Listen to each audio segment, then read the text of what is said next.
आप लोगों को ये तकलीफ रहती है कि हम एसएस में पढ़ाई शुरू कहाँ से करें, तो मैं आपके लिए उसका सॉल्यूशन लेके आया हूँ। अभी हम एसएस के अंदर 2 मार्क्स के जितने भी चैप्टर हैं उनके आईएमपी क्वेश्चंस को देखेंगे और उनका आंसर किस तरीके से लिखते हैं उसके ऊपर फोकस करेंगे। मैं इस वीडियो के अंदर, इस लेक्चर के अंदर आपको पूरा डिटेल में कॉन्सेप्ट नहीं समझाऊंगा। मैं ये समझाऊंगा कि बोर्ड आपको उस चैप्टर से किस तरीके के सवाल पूछती है और आपको कैसे 2 मार्क्स के आंसर लिखने हैं। आपको थोड़ा सा पढ़ना है, ज्यादा मार्क्स लेके आना है। थोड़ी मेहनत करनी है, ज्यादा मार्क्स लेके आना है। तो अब हम चैप्टर 1 के 2 मार्क्स के क्वेश्चंस को सॉल्व करने जा रहे हैं। आप ये जानना कि चैप्टर 1 के अंदर से बोर्ड आपको किस तरीके के सवाल पूछती है। टोटल मैं आपको 13 क्वेश्चंस करवाऊंगा, तो क्वेश्चन ध्यान से समझना कि बोर्ड किस तरीके के सवाल पूछ लेती है, तो आपको तैयारी करने का एक बेस मिल जाएगा। क्लियर है? पहला क्वेश्चन क्या है उसको देखते हैं। How can we say that Aryan were nature lover. जो आपका आर्यन का टॉपिक था उसके अंदर से बोर्ड आपको एक सवाल पूछ रही है कि आर्यन कैसे नेचर लवर थे, ये आपको बताना है। तो यहाँ पे हम लोग अब आंसर को पढ़ते हैं।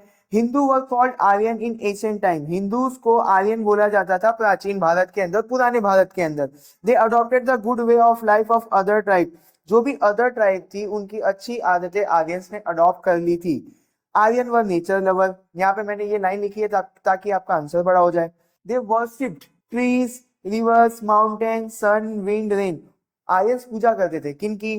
पेड़ों की, नदियों की, माउंटेन्स की, सूरज की, हवा की और बारिश की। ये सारी चीजों की वो पूजा करते थे। आगे देखते हैं। They compose hymns to pray to various element of nature. यहाँ पे वो ये बता रहे हैं कि आर्यन जो थे वो नेचर की पूजा करने के लिए बहुत ज्यादा पंक्तियां या बहुत ज्यादा मंत्र बनाते थे। हिम्स मतलब मंत्र बना रहे हैं या पंक्तियां बना रहे हैं। किन के लिए मंत्र और पंक्तियां बना रहे हैं? तो नेचर की पूजा करने के लिए।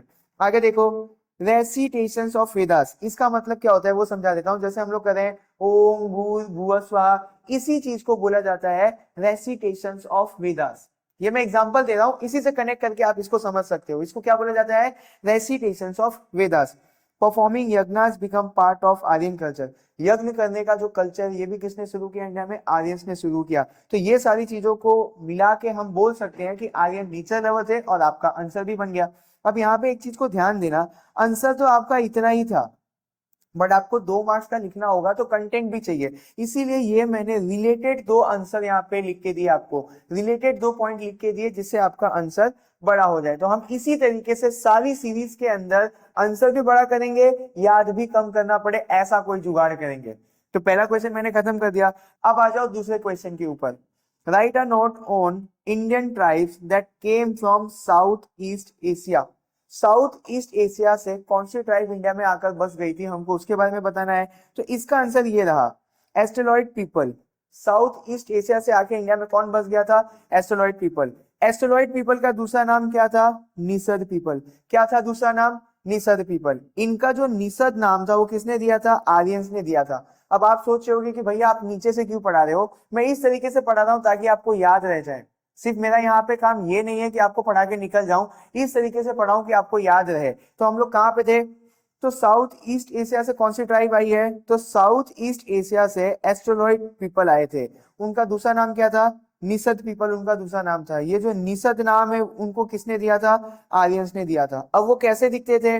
तो वो काले से दिखते थे, उनकी हाइट छोटी होती थी, उनका जो सर है वो चौड़ा होता था और उनकी जो नाक है वो चपटी होती थी। किनका? एस्ट्रोलॉइड पीपल का। आगे देखो। They came to South East Asia. कौन आया था साउथ ईस्ट एशिया से? Australoid people. यहाँ पे मेरे से मिस्टेक हो गई, यहाँ पे आप लिख देना एस्ट्रोलॉइड पीपल। यहाँ पे मेरे से मिस्टेक हो गई, अच्छा है मेरे से मिस्टेक हो गई तो आपको याद रहेगा। यहाँ पे आप लिख देना Australoid people came from South East Asia. क्या लिखोगे आप? कि एस्ट्रोलॉइड पीपल कहाँ से आए थे?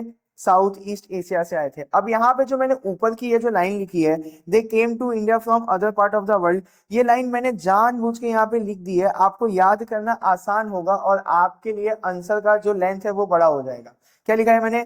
दे came to India from other part of the world. आपको इसी तरीके से लिख लेना है, याद करने में भी इजी है। तो यहाँ पे आपका दूसरा क्वेश्चन भी खत्म हो गया। इसी तरीके से मैं आपको स्पीड में याद करवाते हुए सबकी तैयारी करवा दूंगा, बस आप एनर्जी के साथ बैठे रहो। अब जो तीसरा सवाल है उसको देखो, state the fair of Gujarat. Gujarat के अंदर कौन कौन से फेयर होते हैं उनके बारे में हमको बताना है। तो आंसर लिखेंगे कैसे वो देखो, मैंने लिखा हुआ है name the fair in Gujarat. आप जब आंसर लिख रहे हो तो ये मत सोचना कि भैया ने ये ऐसे फालतू में लिख दिया है, ये लिख दो, आपका इंप्रेशन अच्छा बनता है और आपकी लेंथ भी बड़ी हो जाती है। अब यहाँ पे देखो, मोटेरा के अंदर बहुत सारे फेमस फेयर्स होते हैं, याद कर लो, मोटेरा के अंदर बहुत सारे फेमस फेयर होते हैं। मैंने बहुत आसान सा लाइन लिखा हुआ है और ये प्रैक्टिकली ऐसा आंसर है जिससे आपको मार्क्स भी मिल जाएगा और आपको याद भी कम पड़ना। ये मैंने बहुत आसान सी लाइन लिख दी है, ये आपको याद भी इजीली रह जाएगा और आपको मार्क्स भी मिल जाएगा। आगे देखो, कार्तिक पूनम फेयर अंबाजी में होता है।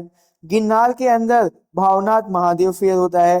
टर्नेटर के अंदर टर्नेटर फेयर होता है। थोड़ा सा स्पेलिंग हार्ड है, थोड़ा सा बोलने में अजीब है, स्पेलिंग क्या हार्ड है, टर्नेटर क्या है, टर्नेटर क्या है, टर्नेटर, ऐसे करेंगे तो याद हो जाएगा। टर्नेटर फेयर क्या होता है, टर्नेटर में। अब देखो, ढोलका के अंदर क्या होता है, वऊथा, क्या है, वऊथा फेयर, क्या है, वऊथा फेयर। थोड़ा सा प्रोनाउंस करने में आपके और मेरे डिफरेंस हो सकता है, स्पेलिंग सही लिखना, आपको मार्क्स मिल जाएगा। हिस्ट्री के अंदर यही प्रॉब्लम है कि हमसे चीजें प्रोनाउंस नहीं होती है। तो मैंने बहुत आसान से इसका भी आंसर लिख दिया है, आप सेम इसी तरीके से इसी पैटर्न में लिखना, इसमें भी आपको फुल मार्क्स मिल जाएगा। आगे आ जाते हैं, आगे ये जो सवाल है, अब आगे का देखते हैं, चौथा क्वेश्चन। आगे का जो सवाल है वो सवाल थोड़ा सा बड़ा है। State our fundamental duties laid down in the constitution for preserving and conserving heritage.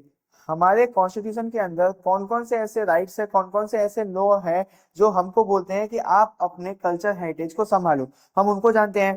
तो आर्टिकल 51A, क्या बोला मैंने, आर्टिकल 51A ये हमको फंडामेंटल ड्यूटीज देते हैं, याद रखो आर्टिकल 51A। अब आर्टिकल 51A का सेक्शन 679, आर्टिकल 51A का सेक्शन 679 हमको राइट्स देता है कि हम अपने कल्चर हेरिटेज को बचाएं। याद कर लेते हैं, आर्टिकल 51 का ए सेक्शन 679 ये हमको हक देता है, ये हमको ऑर्डर देता है कि आपको आपके कल्चर हेरिटेज को बचाना है। अब किस तरीके से बचाना है, कौन सी ड्यूटीज बता रहा है, to value and preserve our heritage, आपको आपके हेरिटेज की वैल्यू करनी चाहिए, उनको बचाना चाहिए। Protect our natural environment including forest, lake, river, wild, जंगली जानवर हो, जंगल हो, नदी हो, कुछ भी हो, उसको बचाना हमारी ड्यूटी है। ये हमको कौन सिखाता है, आर्टिकल 51A सेक्शन 6, 7 और 9। इस तरीके से याद रखो, इजीली याद रह जाएगा। To safeguard public property, to reject violence, आपको पब्लिक प्रॉपर्टी को भी बचाना है और पब्लिक प्रॉपर्टी पे वायलेंस नहीं करना है। ये भी हमको कौन सिखा रहा है, वापस से बोलते हैं, आर्टिकल 51A सेक्शन 6, 7, 9। यहाँ पे ये आंसर भी खत्म हो गया, कैसे लिखना है वो भी आपने देख लिया और मैं भी आपको याद भी हो रहा होगा। अब आ जाते हैं पांचवें क्वेश्चन पे, culture heritage of Gujarat explain in detail. देखो अगर आप इसको लिखने जाओगे तो बहुत बड़ा आंसर हो जाएगा, बट यहाँ पे लिमिट है कि हमको 2 ही मार्क्स के लिए लिखना है। तो मैंने थोड़ा सा आसान बनाने के लिए क्या किया कि name the places of pilgrimage in Gujarat, right about the different festival celebrated in Gujarat, state the fair of Gujarat. ये मैंने 3 टाइटल डाल दिए। अब इसके अंदर का आपको जो आसान लगे आपके हिसाब से वो लाइन लिख लेना। यहाँ पे मैंने कुछ लिख दिया है जो मुझे आसान लगा है, आपको जो भी आसान लगता है आप उन चीजों को मेंशन करना, तो भी आपका आंसर बन जाएगा। अब पिलग्रिमेज प्लेस वाले सेक्शन में मैंने क्या लिखा है, द्वारकाधीश टेंपल एट द्वारका, काफी आसान है, सबको याद रह जाएगा। महाकाली टेंपल एट पावागढ़, तो मैंने इन पिलग्रिमेज प्लेसेस को इस आंसर के अंदर डाल दिया है। अब फेस्टिवल के अंदर तो पोलो फॉरेस्ट फेस्टिवल एट विजयनगर, फिर मैंने डाल दिया रण उत्सव या रणोत्सव इन कच्छ, ये भी सबको याद रह जाएगा। स्टेट द फेयर, अभी हमने फेयर वाला ऊपर पढ़ा था वहीं से कि मोटेरा के अंदर काफी फेमस फेयर्स होते हैं, कार्तिक पूनम फेयर होते हैं अंबाजी में। तो आपको जो भी इजी लगे आप उसके अंदर डाल सकते हो, बट आंसर लिखने का फॉर्मेट ऐसा होना चाहिए, तो आपको फुल मार्क्स मिल जाएगा और कम याद रखना पड़ेगा। अब छठा क्वेश्चन देखते हैं, give detail of the Aryan और द्रविडियन। अब आप बोलोगे कि भैया 2 मार्क्स के सवाल के अंदर यहाँ पे तो 2 बड़े बड़े आंसर लिखने पड़ जाएंगे और इतना टाइम होगा क्या हमारे पास। नहीं, आपको सारा चीजें नहीं लिखनी है। मैंने किस तरीके से लिखा है वो देख लो। पहले तो मैंने क्या टाइटल डाल दिया, द्रविडियंस और आर्यन। आप चेक करने वालों को ये बता दो कि हम दोनों के बारे में लिख रहे हैं, आपने जो पूछा है हम उसको बता रहे हैं। तो देखो अब मैंने क्या लिखा हुआ है, Dravidian belong to the stone age civilization, आसान सा लाइन लिख दिया है कि द्रविडियन स्टोन एज से बिलोंग करते थे। They were the creator of Mohenjodaro, Mohenjodaro को बनाने वाले भी यही थे।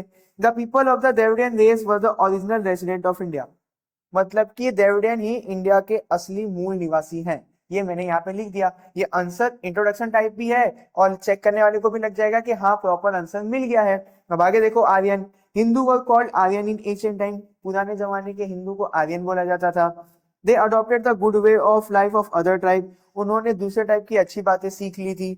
They were more advance than other tribe, वो और जो ट्राइब थी उनसे बहुत ज्यादा स्मार्ट और एडवांस थे। तो इस तरीके से आपको इसका आंसर लिखना होगा। आप पूरा ही आंसर इसके अंदर चेप देते हो, फिर आपको आगे के पेपर में टाइम नहीं मिलता है। आंसर कैसे लिखना है उस पर फोकस करो। अब आ जाओ 7 क्वेश्चन पे, describe how different tribe in ancient India were Indianised. अब ये जो सवाल है बच्चे इसमें बहुत ज्यादा कंफ्यूज रहते हैं, बट मैं आपको करवा देता हूं। The Indian culture has become rich, क्या बोला मैंने, इंडियन कल्चर बहुत ज्यादा रिच हुआ, कैसे, interchange with the people from the other culture who came to India and settled here. India का जो कल्चर है वो रिच बना, कैसे, अलग अलग जगह से लोग इंडिया में आए और बस गए, उन्होंने अपना कल्चर हमको सिखाया, हमने अपना कल्चर उनको सिखाया, जिसकी वजह से हमारा कल्चर रिच हो गया। समझाया मैंने क्या बोला, इंडिया में बहुत सारे ट्राइब आए, उन्होंने अपना कल्चर हमें सिखाया, हमने अपना कल्चर उनको सिखाया, जिसकी वजह से बहुत बड़ा कल्चर बना और हमारा कल्चर अमीर हो गया, है ना। इस तरीके से आपको इंट्रोडक्शन लिखना है इस आंसर का। अब यहाँ पे देखो, different tribe lost their identity through intercaste marriage. Intercaste marriage क्या होती है पहले उसको समझ लो। एक अलग जाति के लोग अलग जाति के लोग से शादी करते हैं तो इसको बोलते हैं हम लोग इंटरकास्ट मैरिज। सपोज करो हमारे इधर यूरोप से लोग आए और इंडिया में बस गए और उन्होंने इंडियन से शादी कर ली, तो इस पैटर्न को बोला जाता है इंटरकास्ट मैरिज, और इसी की वजह से वो लोग क्या बन गए, इंडियन बन गए। जैसे आप अभी अमेरिका में जाओगे, अमेरिकन लड़की से शादी कर लोगे तो आप क्या बन जाओगे, अमेरिकन। उसी तरीके से वहां से भी लोग यहाँ पे आए, शादी किए और इंडियन बन गए। तो ये पहला कारण था बाहर की ट्राइब कैसे इंडिया में इंडियन बन गई। हमारी लैंग्वेज से लोग इन्फ्लुएंस हुए, स्क्रिप्ट, नेम, रिलीजियस बिलीव, लोगों ने हमारी लैंग्वेज को देखा, हमारे स्क्रिप्ट को देखा, हमारे नाम को देखा, हमारे रिलीजियस बिलीव को देखा और वो इंडिया में ही रह गए, इतना अच्छा उनको लगा और वो इंडियन बन गए। All this play a vital role in Indianizing this people, ये सारी चीजें मिलके ही उनको इंडिया में रहने के लिए मजबूर की और वो इंडियन बन गए। अब देखो इसका आंसर जो था वो सिर्फ और सिर्फ 2 ही लाइन का था, बट मैंने किस तरीके से उस आंसर को इतना बड़ा लिखा ताकि आपको 2 मार्क्स पूरे मिल जाए। इसी तरीके से आंसर लिखते रहना है, खुश रहना है। जिसकी भी एनर्जी लो हो रही है वीडियो को रोको, जाओ चाय कॉफी गांजा जो फूकना है फूको, बट पढ़ाई तो करनी है। अब जो 8वां सवाल है उसको देखते हैं। Write a short note on Habshi people, danger नाम है हब्सी पीपल। अब यहाँ पे देखते हैं हब्सी पीपल कौन थे, तो नेग्रोटॉइड पीपल को बोला जाता है हब्सी पीपल। देखा आपने, बोर्ड ने आपको कितना डीप में सवाल पूछ लिया है। वैसे तो इस टाइप का नाम है नेग्रोटॉइड, बट इनको दूसरा नाम दिया गया था हब्सी पीपल, तो बोर्ड ने हब्सी पीपल के नाम से आपको क्वेश्चन पूछ लिया। तो हब्सी पीपल कौन सी ट्राइब है, नेग्रोटॉइड ट्राइब है। अब आगे देखो, they came to India from the other part of the world, मैंने बोला था कि ये मैंने कॉमन लाइन आपके लिए लिखी हुई है और आसान लाइन है, इससे आपका आंसर बढ़ेगा। They came from Africa via Baluchistan, Africa से होते हुए बलूचिस्तान पहुंचे, बलूचिस्तान से वो इंडिया में आ गए। कौन, नेग्रोटॉइड पीपल। कैसे दिखते थे, काले से दिखते थे, 4 से 5 फीट की इनकी हाइट थी और इनके बाल जो थे कर्ली थे। मैंने इतने आसानी से आपका आंसर बना दिया। हब्सी पीपल कौन है, नेग्रोटॉइड पीपल, बाहर देश से हमारे देश में आए थे, बाहर देश से आए थे, बट कहां से आए थे, अफ्रीका से बलूचिस्तान आए, बलूचिस्तान से इंडिया आ गए। कैसे दिखते थे, काले से दिखते थे, कैसी हाइट थी, 4 से 5 फुट की हाइट थी, बाल कर्ली था मेरी तरह। क्लियर है, तो यहाँ पे ये वाला भी आपका हो गया आंसर पूरा। अब जो सवाल है, we regard river as a लोक माता वाई, हम रिवर को लोक माता क्यों बोलते हैं, उसका आंसर आपको देना है। तो इंडियन कल्चर है develop on the river bank, India जो है ना, पूरा इंडिया जो बसा हुआ है किसके किनारे बसा हुआ था, रिवर के किनारे। तो हम लोग बोल सकते हैं कि रिवर की वजह से ही इंडियन कल्चर बना है। आगे देखो, river are the source of drinking water, domestic use, irrigation, generation of electricity. आपको घर में पानी पीना हो, आपको घर में पानी को बर्तन धोने के लिए इस्तेमाल करना हो, नहाने के लिए, खाने के लिए, डोमेस्टिक यूज के अंदर जो पानी यूज हो रहा है, खेतों में पानी देना हो या फिर इलेक्ट्रिसिटी को जनरेट करना हो, सब जगह पानी कहाँ से आता है, रिवर से आता है। तो river are the source of पीने का पानी, घर में यूज करने का पानी, खेत में पानी देने का, इलेक्ट्रिसिटी जनरेट करने का। आगे देखते हैं, humans are depend on river for water, basically इंसान पानी के लिए रिवर पे ही डिपेंड है। बारिश आती है, वो बारिश का पानी रिवर में चला जाता है, हम पूरे साल उसी रिवर के ऊपर डिपेंड होते हैं। किसके लिए, पानी के लिए। River water has made human life successfully, अगर रिवर के अंदर वाटर ना हो तो हमारी कोई जिंदगी नहीं है। जल ही जीवन है, तो वो जीवन आता कहां से है, रिवर से आता है। अगर रिवर नहीं तो हमारी जिंदगी का कोई सक्सेस नहीं। आगे, Therefore we regard river as a लोक माता, इन सब कारणों की वजह से हम रिवर को क्या बोलते हैं, लोक माता बोलते हैं। क्लियर है। आंसर भी क्लियर है, टॉपिक भी क्लियर है, मजा भी आ रहा होगा। अब जो सवाल है, name the places of pilgrimage in Gujarat, आप ऊपर पढ़ चुके हो बट वापस से पढ़ा देता हूँ। द्वारका के अंदर कौन सा पिलग्रिमेज प्लेस है? द्वारकाधीश टेम्पल। सोमनाथ के अंदर ज्योतिर्लिंगा टेम्पल, अंबाजी। पावागढ़ जाएंगे तो हमको क्या देखने को मिलेगा? महाकाली टेम्पल। महसाना डिस्ट्रिक्ट में जाएंगे तो हमको क्या मिलेगा? बहुचारजी टेम्पल। थोड़ा सा नाम अजीब हो जाता है बट स्पेलिंग याद कर लेना। तो ये सारे पिलग्रिमेज प्लेस आपको गुजरात के अंदर देखने को मिलेंगे। मैंने इस तरीके से इजी लिस्ट बना दी है, आप सेम लिस्ट बना लो, याद कर लो, आपको पूरा मार्क्स मिल जाएगा। आगे देखो, what comprises that natural heritage of India और write about India's natural heritage. देखो दो क्वेश्चन है जिसको मैंने कंबाइन कर दिया कि बोर्ड इस तरीके से भी आपको क्वेश्चन पूछ लेती है। What comprises the natural heritage of India, क्या क्या मिलके नेचुरल हेरिटेज ऑफ इंडिया बना हुआ है, और या फिर आपको इंडिया के नेचुरल हेरिटेज के बारे में लिखना होगा। मैं जिस तरीके से यहाँ पे आंसर लिख रहा हूँ आपको उसी तरीके से लिखना होगा, वरना आपको बहुत बड़ा आंसर लिखना पड़ेगा और मार्क्स सेम ही मिलेगा। The result of close relationship between nature, environment, human life is called natural heritage। यहाँ पे मैंने natural heritage की मीनिंग से आपके आंसर की शुरुआत की है कि natural heritage बनता कैसा है? तीन चीजों के बीच में क्लोज रिलेशनशिप है, तीन चीजों का लफड़ा चल रहा है। किस किस का? नेचर का, एनवायरमेंट का और ह्यूमन लाइफ का। इन तीन चीजों को हम मिला देंगे तो क्या बनेगा? नेचुरल हेरिटेज बनेगा। किन तीन चीजों को मिलाना है? नेचर को, एनवायरमेंट को और ह्यूमन लाइफ को। इन तीन चीजों को मिला देंगे तो क्या बनेगा? नेचुरल हेरिटेज बनेगा। अब नेचुरल हेरिटेज के अंदर आता क्या क्या है? तो natural heritage include mountain, forest, desert, river, stream, seas. ये सारी चीजें आप मिला दोगे तो क्या बन जाएगा? Natural heritage. Natural heritage also include landscape, vegetation, animal life और मिनरल रिसोर्स। इन सारी चीजों को भी मिलाओगे तो क्या बनेगा? Natural heritage. तो नेचुरल हेरिटेज इन सारी चीजों से मिलके बनता है। आपका आंसर हो गया पूरा। अब यहाँ पे जो आपका सवाल है कि व्हाट इज हेरिटेज, हेरिटेज क्या होता है, आराम से देख लेते हैं। Heritage means a valuable gift from our forefather to us. कोई भी वैल्यूएबल चीज हमारे पापा से हमको मिली है हम उसको बोलेंगे हेरिटेज। हमारे पूर्वजों से जो हमको मिली है उसको हम लोग क्या बोलेंगे? हेरिटेज। अब पापा से हमको कच्चा मिला है तो इसका मतलब ये नहीं है कि कच्चा भी हेरिटेज कहलाएगा। कोई भी वैल्यूएबल चीज एक जनरेशन से दूसरी जनरेशन को मिल रही है हम लोग उसको क्या बोलेंगे? हेरिटेज बोलेंगे। पापा का कच्चा मिला आपको तो आप उसको हेरिटेज नहीं बोल सकते हो। यहाँ पे मैंने वही बात लिखी हुई है, anything that passes from one generation to the next generation is known as heritage. कोई भी चीज एक जनरेशन से दूसरी जनरेशन को ट्रांसफर हो रही है, साथ में वो वैल्यूएबल है, तो हम लोग उसको क्या बोलेंगे? हेरिटेज बोलेंगे। आगे देख लेते हैं एग्जाम्पल में, son receive property from his father.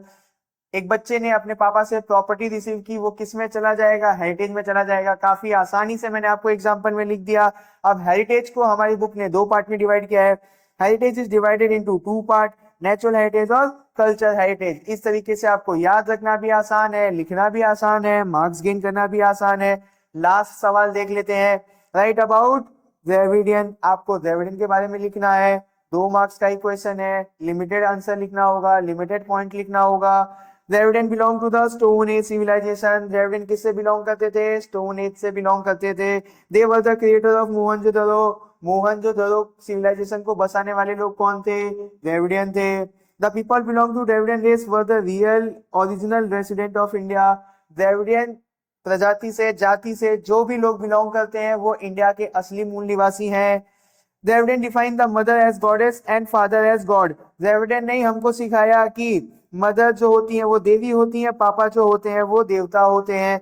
आगे देख लेते हैं, the Dravidian develop the thought of Parvati and Shiva as mother and father. Parvati ji को माता बोलना, शिव जी को पिता बोलना या देवता बोलना हमें किसने सिखाया? द्रविडियन ने सिखाया। The tradition of worshipping nature is the gift of Dravidian. हमको नेचर की पूजा करनी चाहिए, हमें किसने सिखाया? द्रविडियन ने सिखाया। The tradition of worshipping with dhoop, deep and aarti is the gift of Dravidian. धूप, दीप, आरती से पूजा करना चाहिए, हमें किसने सिखाया? द्रविडियन ने सिखाया। तो यहाँ पे मैंने आपको इस चैप्टर के सारे आईएमपी क्वेश्चंस करवा दिए हैं। ये पहले आप याद कर लो, लिख लो, कहीं पे लिखना हो तो। इसके बाद भी मैं इसके अंदर से और आईएमपी क्वेश्चन निकाल के आपके लिए पार्ट 2 भी लेकर आऊंगा। अगर आपको इस पार्ट में कोई भी दिक्कत है तो मुझे कमेंट करना, मैं इससे भी आसान तरीके से आपको समझाने की कोशिश करूंगा। अपने दोस्तों को शेयर कर दो। इस तरीके से अगर आप एसएस की तैयारी करोगे आपको टाइम भी कम लगेगा और आपके मार्क्स भी अच्छे आएंगे, ये हमारी गारंटी है।